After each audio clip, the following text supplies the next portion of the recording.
red button, and you done. Go. Man, we so glad, man. What's your name? Chi. Want to shout out T right there and this lovely lady for coming by and hitting the button for us. We're here in sunny Pompano Beach, Florida, and you got two black guys here who are going to be talking about swimming here. Of course, my name is Lee Pitts. I'm a pretty well-known swim instructor over the years, and got into the aquatics field when I was around 7 years old, and it has led me to this here in Pompano, Florida, where I met my compadre years ago, who's an outstanding legend in the field of swimming and water safety and aquatics and training and beach patrol, all those kind of things. So what you're going to get here is a conversation that we hope will be viewed many, many, many times throughout history of two black people who've experienced aquatics at the highest levels, talking about our experiences, some of the great times we've had as swim people. So without further ado, let's welcome here Ken Roland. Well, hello, Lee. Thank you so much for having me, brother. I really do appreciate being here. It's good to have a legend like yourself here as we do this documentary on swimming, water safety, aquatics, and just have a different face talking about it, because people don't normally hear black people talking about this particular industry. Ken, let's get a little bit of background on you, some of the high points of things that you've done in aquatics that you're very proud of over the many years. First of all, how many years have you been in the field? Oh, wow. I don't know how many years I would roughly 1,000. No, probably close to. I'm telling my age here. I'm close to about 35 years or so doing this. Actually, I'm so happy that we chose this particular place, because Pompano Beach is really the place where I really became situated as far as where my career launched itself. I became a full-time lifeguard here, and that was really the big issue. Really is that finding full-time employment for people of color. We were kind of excluded from those full-time positions. We were recruited for the part-time positions, but not necessarily for the full-time positions. Tell us around what year was that we're talking about, so people can have some reference points. So actually, I came here in the year 1986. Okay. So you're talking that was still going on. Oh yeah, still going on. And I remember the reason why I came here because I was working in the city of Fort Lauderdale, and I had a part-time position, and there was a full-time position that was open, and I applied for it, and I didn't get it. And this guy that did not look like me got the job. So we were out there working together and everything else, and I was asking him, oh, by the way, his mother was the supervisor of elections, by the way. And what happened was we were doing some work, and I asked him, oh, what did you do? What was your time swim? You know, just asking him how fast could he swim. Right. And he looks at me, he says, what time swim? He says, I didn't take no test. Mm-hmm. He said, my mom said I needed to get a job, and they just gave me this job. Unbelievable. And at that particular time, guess what? I got pissed off. I got pissed off, and actually, I quit that day. I quit that day, and I came right up here to Pompano Beach and applied for a full-time position, and I got it. And so I came here to this beautiful setting, and I became a lifeguard on the Pompano Beach Patrol here. Would that be the first, I think you said earlier on, you became the first black lifeguard on the Pompano Beach Patrol? I was the first black lifeguard on Pompano Beach Patrol, that's true, but not the first black lifeguard on the beach, per se, on an integrated beach patrol. That particular honor goes to my swim coach. His name is Robert Payne, and actually in the Diversity and Aquatic, I'm going to bring him up and honor him at our convention. Another subject. Mm-hmm. All right, so tell us about his influence on you, your swimming coach, Robert Payne. Well, Mr. Payne was a very good technician as far as teaching people how to swim. He definitely affected my life because he was the first black lifeguard on Fort Lauderdale Beach Patrol. He was the very first one on an integrated beach patrol. there were segregated beaches back then, and we did have black lifeguards that were on the beach, but he was the first one that went to an integrated beach patrol on Fort Lauderdale Beach. He was the very first one in the United States. Now, I mentioned to the people around the world that we're sitting here at Pompano Beach, and they might be trying to get an understanding of where we are. We are north, about 40 miles, 30 miles north of Fort Lauderdale. We're south of Palm Beach, about 50 miles, and then Miami is farther to the south. So Pompano sits right in there if you want to Google it. A wonderful beach, and it's growing. Maybe we'll get a chance to show some of the condos and development around here.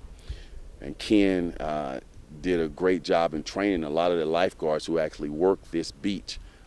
Little that may have been known for history's sake.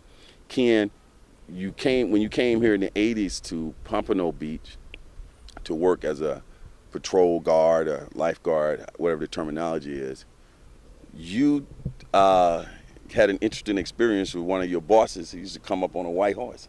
Oh man, can you imagine the sight now? Here I am, a black guy from the inner city, born in the gov. That's what we called it, the government project right then. I mean, we lived in the government project, and here I am. I'm coming out here, and I remember the first time I tried to try out for this beach patrol. I was a pool guard, so I didn't know the beach techniques, but I tried the first test, and I did not do very well because I did not know the techniques. And then one of the lifeguards just said, I just watched them as they did it. And they were, basically I was just trying to swim out against the waves, and the waves were knocking me back, just like I was in a swimming pool. I had to learn how to do a dolphining kick, so that I could go under the waves just like surfers do, that sort of thing. And then that's when I passed the test, when I learned those particular techniques. And that's the thing, education is the key. But one of the first things is when I first came to work that first day, I came early because I didn't want to be late, that sort of thing. And I look out, I'm sitting in the front, and I see this guy on a big white horse, this big white guy with big belly, big barrel belly, and this was our chief of our beach patrol here. Used to always come to work on a white horse, just riding down the beach, and that was just something to see. It was a sight to see, and I was just totally amazed just from that incident. So here in Pompano Beach and Fort Lauderdale in general, it still has that kind of old feel. You still can see things like that with people getting back to earth and natural way of living. Mm-hmm. That has continued to exist to this day, hasn't it?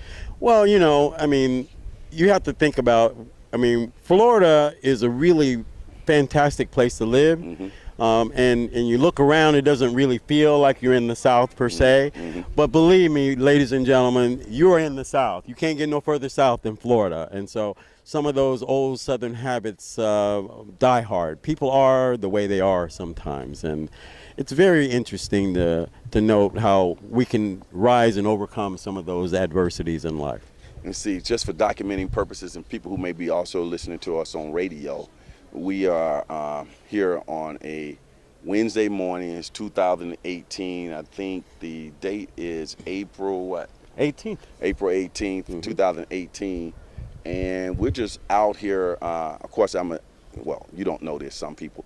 I'm a television talk show host on Leap Is Live on Fox 4, but I happen to have an aquatics background. So we can do these types of things here and continue to bring historic people out of the aquatics field to you of a diverse background to learn more about the industry and so on. Ken, before you arrived here at Pompano Beach, you had already been around the water for quite some time. You had been swimming, you had been a lifeguard. Tell us about those early days, how you first got introduced to swimming, if you can even remember being introduced to it, and then how did you rise through the system? Well, one of the things I have to say is that my uncle and that man, Robert Payne, who I said was my swim coach, they were best friends. And we were all in. My uncle also was the second lifeguard that was on Fort Lauderdale Beach Patrol. And so swimming was a way of life for us. Mm-hmm. You could not be a Roland and not know how to swim. You could not be a Roland and not know how to swim. So that's just a part of our DNA.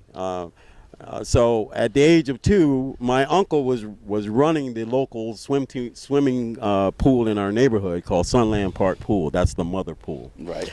And still a legendary pool now. Oh, yes. Oh, yes. Now the name has changed to Carter Park after Joseph C. Carter. But that was Sunland Park Pool, which we always called the mother pool. And I was on the deck as a 2-year-old looking around and I always was a visual kid. I remember I used to always look around and watch people swimming. I noticed how they were moving their arms and kicking their feet, even at the age of 2. And this is a very vivid memory because my uncle looked at me and says, "Boy, I'm tired of you just walking around this deck." He says, "Here, get in the water." And he picked me up and threw me in the water. And I'm like, "What?" And I'm like looking around, shocked, and I hear, "Boy, you better swim. Better move your arms, better kick your legs." And I made it to the edge, and from that day, I've been swimming ever since. And I started helping out, being a pool rat, helping out with swimming lessons, and then became a junior lifeguard, and then became a lifeguard at the age of 15, and then became a WSI at 17. And that's then a water safety instructor, people Yes. who are certified to teach swimming.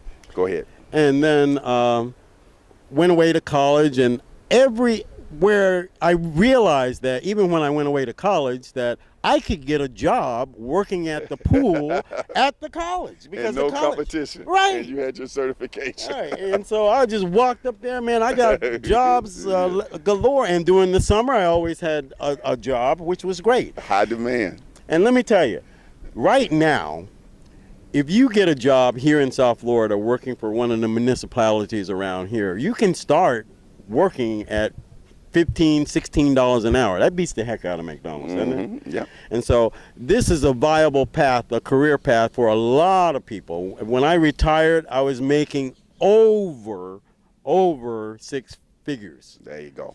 Now, before we go forward from that, we're sitting here at a beach. We want people to know that when we're talking here, we're talking not only about beach jobs, but we're talking about pools and recreation pools and throughout the cities, country clubs. You can get jobs in pools making $15 an hour. Can't say. Some of you may be saying, "Oh, I got to be swimming at the beach." No, you don't have to, and that's a different certification too. And Ken has been through that as well. He's just a wealth of knowledge in that field. Ken, I want to go back for a minute before we go forward. We're going to come back to you in college. Okay. Okay, but I want to go back for a minute. One of the things you said is that your uncle threw you in the water and, "Boy, you better swim." Now, us swim instructors like myself, when we hear those kind of stories now, we're like, "Hey, no, don't be throwing your kids in the water. That's not the way to learn how to swim. That's dangerous." But we hear those stories so often in the black community. "Oh, my daddy just threw me in. Oh, my uncle just threw me in." I still, to my, after teaching, thousands of kids to swim, I'm still amazed that people can actually learn to swim that way. Give me your thoughts on that. Well, that's either you fight or flight, so to speak. Do you encourage people to do that with their kids? Oh no. Fear, man. It can create a fear forever. But he was there. He knew if your head went underwater and all that. Go ahead. Of course, but then there were other family members that he did that to, that they never came back to the pool after that. Right, so, right. So I don't encourage anybody to do what my uncle did to me.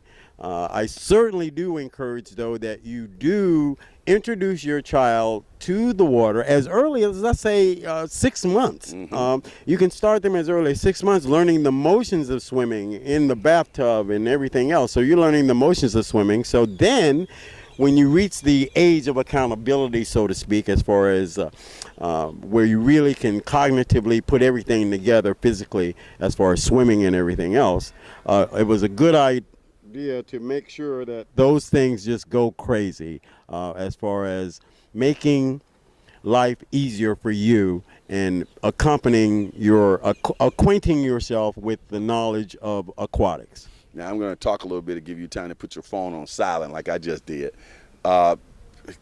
Remember what Ken just said. Cognitive skills, early introduction, eliminating the fear of water early on for your kids, positive reinforcement about swimming, anything you can avoid doing to shock them and put them into the fear of the water, stay away from that. In my world, I would say around 3 years old, certainly get them in a structured swim lesson, tight concepts, kicking, pulling, and those types of things. And don't rush the process. Every kid develops at their own stage. But what I've found over the years from teaching, and certainly Ken can add on to this, is that when you put kids in a group setting, as opposed to me just going one-on-one with my son, when I put him in a group setting with other kids, the learning process increases, and they're able to measure themselves against other kids. Also, let's think more and more about swimming as fun. Stay away from saying words around your kids like drowning or oh, you're going to drown and all these kind of things, but be more positive. Once you learn how to swim, you'll be able to go skiing, snorkeling, surfing, jet skiing, snorkeling, working around pools, scuba, go on cruise and go scuba. All these things and employment opportunities will persist. You can be a competitive swimmer. You can play water polo. You can be fit, using swimming as a fitness component to do your laps and great rehabilitation concepts where you won't have putting strain on your limbs and your knees. You can just swim and no resistance on your body like that. So, and it's a lifetime thing that you can do forever. Now that we got back to Ken, let's go to college. Mm-hmm. You worked in college. Tell us what was going through your mind then. I mean, we eventually we'll get to the point where you become this renowned swimming instructor, instructor trainer, and all these other accolades. But at this time, you were just trying to make a buck. That's definitely true. And I have to get back to this, is that when you think about things, that how much your education really helps you. I was in college, but a man, well, actually, Plato said, a man does not truly learn unless he knows how to read, write, and what, Lee? Swim. So that's the thing, man. That's the trifecta. Reading, writing, swimming, mathematics. You want to make sure then you are a total person where you can really navigate life in a lot of different ways. After you left college, where were you at? Ball State, you said, or something like that? No, I went to Purdue. To Purdue, and big shout out to Purdue. Yes, West Lafayette. Go Boilers! We did pretty well in the NCAA basketball tournament up until. And you still doing some stuff? Last time, a while back, you had told me about some courses or something you were teaching there. You were flying up. Well, what I do is every year there's a university called Ball State University. Shout out to the Cardinals of Ball State. And Ball State is the only university in the United States that offers a degree in aquatics. Mm-hmm. So basically, it prepares you to really be Ken Roland. It really does. It prepares you with your lifeguarding association, your lifeguarding certification, as well as your water safety instructor certification. It talks about your water chemistry, your pool operator's license you get, and everything else. So by the time you come out of that degreed program, you're ready to go in and manage a pool and step into a job making $45,000-$50,000 a year. That is something else, man. I wish that all colleges had something like that. Just before we move on, why do you think that's not the case? Well, there are many colleges that have minor degrees, but they don't have it as a major where you can actually get a degree in it. So there are many colleges right now here in South Florida that are trying to work towards that, and I think that's part of the goal. That I think is that we should try to really help them so that we can proliferate this knowledge of aquatics. Right, because aquatics is always going to be here. It's been here since the beginning of time. The water has been here. We don't know how all this water got here. I've seen a lot of documentaries on the History Channel, how we have all this water on Earth in the first place. And there are different scientists that have different reasonings for all this water. 3/4 of the continent is covered, the world is covered by water. And it's going to be here billions of years from now. And we may as well take advantage of it. It is just a great thing to be able to partake in the full body of life that Ken just enunciated. When you got out of college at Purdue, now you come back, you out there to determine where you're going to go with your career, and what happens at that point? Well, I did some crazy things in college. I had my whole purpose as far as college was concerned. I was trying to get through college for the free. And so I had to use my mind, and one of the things I had to try to do was get my curriculum up so I could learn the subject matter that I needed to know in order to apply for the Naval Academy. Okay. And so I applied to the Naval Academy, and I got appointed, but I also got the NROTC scholarship at Purdue. And I said, well, gee, I'm a black guy going to this Naval Academy where I'm probably not going to be very popular, probably. And then going through this plebe summer where they're hazing you and all that stuff. I didn't think that was in my best interest, to tell you the truth. So what I did was I was just fortunate enough that I got the NROTC scholarship. So I took that. You have a scholarship where you go to school and you just take a class normally, and I would come out a lieutenant, just like if I went into the Naval Academy anyway. Interesting. So I took the Marine option, and then I started going to what they call OCS, Officer Candidate School. And then I went there during the summers, and they decided, I went to both, went through all of the training, and then they were ready to put the pins on my shoulders. And I had a girlfriend that said, you know, military life probably is not, you don't like people telling you what to do. So why don't you just say, you know, you're not committed. Why don't you just say, thanks for the education? And that's what I did. And so now that loophole has been closed, since that's the Ken Roland loophole has been closed now. And so I promptly turned down my scholarship, my appointment to the Marine Corps, and then decided I would go on tour with the Temptations and start, you know, doing the music thing, and I still percussionist, right? Yeah, I'm a percussionist. The man who Bill Summers, who did all the percussion for the movie Roots, he's the one that trained me. And so I went on doing that, and eventually had a lot of fun, but it just wasn't the life for me. It was just too wild. And then that's why I had an automobile accident, and then I had a near-death experience, and then that's when I got the spiritual message that, hey, come back and teach people life-saving skills. Life has purpose, and my purpose was to make sure that people knew how to save lives. Fascinating. And that's what that's all about. I've been doing that ever since. I want to go back, and we're going to go back forward again, because every time I'm listening to you, you're saying some things that I want to kind of dig into a little bit. Now, you were telling me about this military school. I think it was it the Navy or Marines? So the Marines are a part of the Navy, so I took the Marine option. All right, let's stay with that for a second.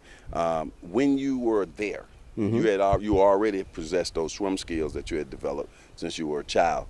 Did those swim skills come in handy in anything that you were doing in that particular? Did they have any swim requirement that you have to pass some kind of test, and how did that come back to help you?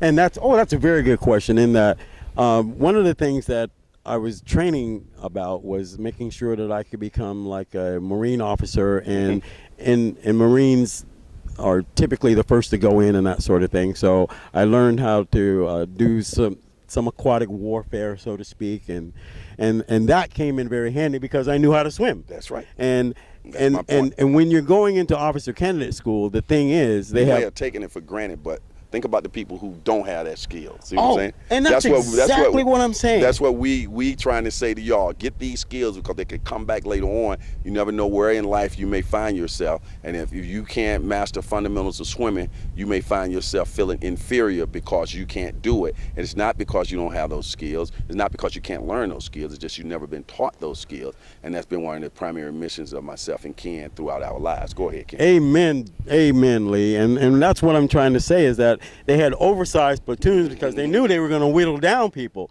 and there were only 3 blacks in the platoon, and guess what? The other blacks did not swim. They did not make it. There you go. They did not make it. And that's money. That's opportunity. Whether you pursued that full time or not, that's opportunities. Another opportunity that could have been available. If you can't pass, you don't have these skills.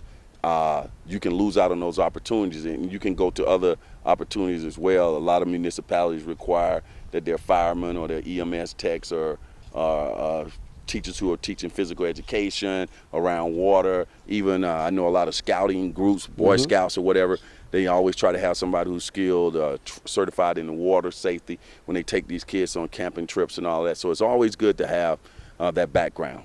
I'm sure you want to add to that. Yeah, one of the things I have to say about swimming is that swimming adds up to be a gateway skill so that you can get a job in many, many different careers, like police officers. This is one of the ways how, let me say, the man, so to speak, this is one of the ways how the man kept us out, people that look like you and me. Because if you didn't know how to swim, then they'll use that as an excuse. Oh, well, that's how I'm going to get rid of you, and you won't have that opportunity. So I had to make sure that I had all the skills under my belt so that they could not say no. And they say, well, gee, if they ask me to do this, all right, I got that. If they ask me to do this, I got that. Oh, they ask me to swim, I can do that. So there's nothing then that they can do. There's no reason for them to exclude me. That's right. And so they have to look at you then. At least they have to interview you. They have to let you know what's going on. Get your kids skills at an early age. Put them in programs. They'll learn. Also, talking about the man that Ken just mentioned is that we're sitting here on Pompano Beach, but back in the day, during Jim Crow laws, over 100 years of Jim Crow laws, after the freeing of slaves in 1865, then you get all the way up to 1965 when Dr. King had the March on Washington. 100 years of Jim Crow laws here in the South that kept black people from being able to go to public swimming pools, certain public swimming pools, public beaches, and things of that nature. So when you exclude people, not mentioning the time before this freeing of slaves, when they were black people landlocked on plantations for over 400 years, and being able to swim could be considered a means of escaping. If you could get to the water and maybe get have some swim skills, you can swim across creeks and things of that nature and maybe escape bondage. So we're talking about 500 years of here in this particular country where the opportunities weren't abound like we are finding them today. That's just a little history lesson. Now we're sitting out here free men, and you guys are looking at us there, and you'll see this years after we're gone, but we're telling this story from a black perspective and black people who've been around aquatics for a long time. Well said, Lee. Well said. Let's go back. Go ahead, add to that, Ken. So for thousands of years on this planet, there were people of color that were the greatest swimmers on this planet. We were the greatest swimmers on the planet. The west coast of Africa. Yes. And then you have this thing that happened, this global event that happened that was called slavery. And so they realized, just as you articulated earlier, hey, if you knew how to swim, hey, you could get away. I'm peace out. I'm gone. So hey, man, let's stop that swimming thing, with these cats. Took that out of the culture. And so now we had to start to figure out other ways to deal with things like that old Negro spiritual, wade in the water. Wade in the water, children. Hey, you know why they're telling you to wade in the water? Because you didn't know how to swim. But so if you wade in the water, at least you in the water and the dogs can't smell you in the water, right? So let's at least do that. And so, but what I'm trying to say to you is this, is that your history has been taken from you. And it's an innate part of you as far as your DNA is when it comes to swimming. We swim, people. That's what Ken is saying. Black folks swim. Go ahead. And so, we have to relearn and reconnect to our own Wakanda of swimming, so to speak. You know what I'm saying? Because we're going back in history and reclaiming some of those same things that are just cultural norms for us. And it just so happens that here in South Florida, it still was a cultural norm for my family, which was an anomaly when it comes to swimming, just like you. You were... My parents don't swim. Yeah, my mom doesn't swim either. But that doesn't mean the next generation can't. Right, learn, exactly. Or be given the opportunity to learn. Encouraging parents along the way. Anybody, it's not too late for you to learn how to swim, but also don't discourage your children from learning how to swim. I know you're doing it in a way that you're saying this is the best thing for their safety, but the best thing for their safety is actually for them to learn how to swim. So if you have to invest in some swim classes or get a swimming instructor to teach your children to swim, that's the best, one of the best investments you can ever make. Absolutely. Specifically as it relates to all these drownings that take place. We're not harping on drowning. We're talking about a lot of other great things that learning to swim can be, but of course it can be a big safety factor when you're trying to save your life as well. Let's go back to Ken. I want to make sure people get to understand the breadth of some of the work that you've done since leaving college. You eventually got into the aquatics field. Let's fast forward to when you started working around pools and then get to the point of all these people that you've certified over the years and all these people that you've taught to swim. So when did you get into the profession after the military thing, and then now the band, and then that car accident? Right. In fact, when I first read a story about you, let me go ahead and elaborate on this. When I first was introduced to Ken, I had become pretty well known in my own field. You can Google Lee Pitts and put the word swim in. But I was on the other coast of Florida, on Southwest Florida, where my swimming program, the Lee Pitts Swim School, that started to get a lot of national attention, and working at the bank as a vice president at Wells Fargo. But somebody came in my office and dropped a newspaper article on my desk and said, hey, you might know this guy, y'all black guys, y'all in the swimming world or whatever. It was around 1995 or something like that. And I looked at it, I said, no, I'm not familiar with this guy. You had a bullhorn, you were in the newspaper. Yeah. And then they told a story about your car accident, and I said, I need to know this guy. So I think I called over to the city of Fort Lauderdale, said, hey, Ken, blah, blah, blah, blah, blah. We had never met each other, but we were tied together through swimming. And I said, hey, I saw you teaching all those kids over there, and I was doing the same thing on that coast, and that's how we first met each other. And that's the way swimming people are, particularly black swimming people. When we see somebody else who's doing what we do in terms of teaching, we want to connect and see, what are you doing over there? I got to come over and do some stuff. And then eventually we got to be real good friends. But let's go to that article. When I saw you in the newspaper, I think it might have been the Fort Lauderdale? Yeah, News Sun Sentinel. Sun Sentinel. Yeah, and actually the article says tragedy leads man to teach swimming. Mm-hmm. And in the picture, I started a program called Every Child a Swimmer, and then it morphed it into something called Swim Central, where we have taught to date. We started in 1999, and then to date, here it is 2018, we've taught over 500,000 children how to swim. Wow, 1,000. And not one child has drowned that participated in the program. So the program works 100%. That's the way it works. And even if one had drowned, which we don't want to happen, it worked, okay? Because sometimes people drown for doing stupid stuff. Yes. Okay, Mm-hmm. You can't be responsible for that. If you're going to go swimming along in large bodies of water, you're going to be at a hotel pool, not watching your kids and letting them wander into the deep end. I say that because, my life takes me and travels a lot. Mm-hmm. And even though I'm still a swimming instructor and a lifeguard, in my mind, I'm always watching things. And I noticed that people at hotel pools with deep ends, they up there in the room sleeping, their little kids out there running around at the pool. I'm like, nobody's watching these kids. Yeah, they look at the lifeguard like we're the babysitters, right? Right, but at a hotel, they don't even have a lifeguard. Right. They just let the kids go, man. I'm like, ain't no way. You got to keep your eye on your kids, man. But have you found yourself when those kids are running around, you're going, hey, don't run? That's right. I'm there, I'm vacationing, I'm enjoying myself or whatever, and I'm still working in there because people won't take care of their kids.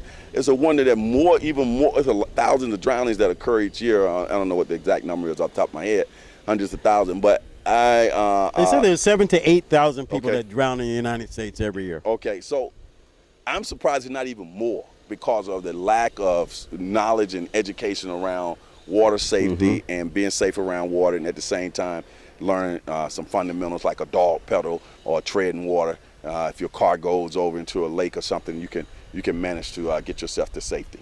Mm-hmm. Go back now. Let's go to you getting into your first lifeguard job. Well, you had already done lifeguard before you went to college? Yes, I did. I grew up doing it. The car accident. All right, so after the accident, I could not learn. Like I said, I had to learn how to do everything all over again. Really? I had retrograde amnesia. I had to relearn who I was. And I had to learn how to walk, talk, bowels. I had to learn how. I started over just like I was a baby in November 1980.